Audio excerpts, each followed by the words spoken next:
Hello guys! Welcome back to my YouTube channel. So, thank you very much po sa inyong panonood palagi sa ating mga in-upload na video.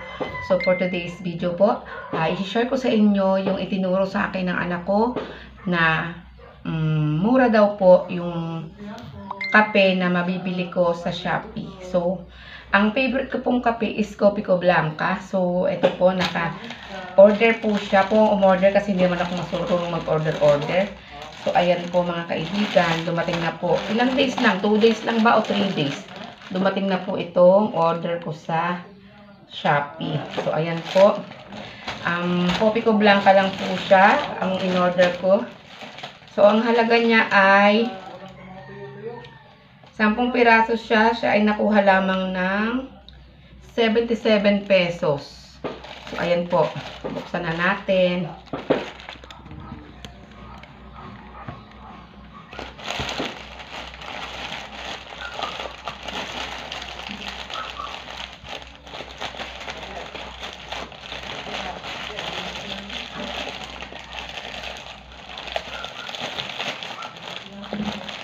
Wait lang po. Dapat ko mura dito sa para hindi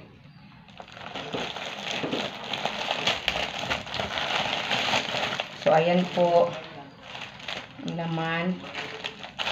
10 piraso po na Kopiko Blanca ang laman ng ating 5, 2, 5. Ayan. Kopiko Blanca for only 77 pesos. So, pag binili niyo po sa tindahan yan, ay 150. Ayan, guys. So, ayun po. Mura na po na nabili po yung ating Kopiko Blanca. So, bali, nakaless tayo ng, magkano ba? 150 minus 77.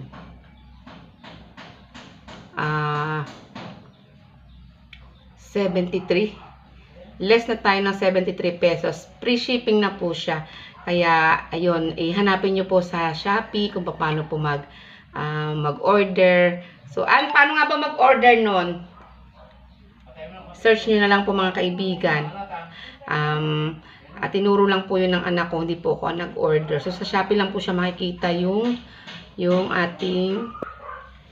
So, ayun po, ang sabi po ng anak ko ay magpunta lang po kayo sa Shopee at kapag po mayroong nagla-live ay manood po kayo at habang nagla-live po sila kung ano yung sinearch na product at may nag-live, i-add to cart nyo daw po kung mayroong sale na binibenta pong mga product na gusto nyo. So, yun lang po yung aking information para po kayo makamura. Almost 50% po yung na-less natin sa ating pag-order ng ating kape. So, ayun po.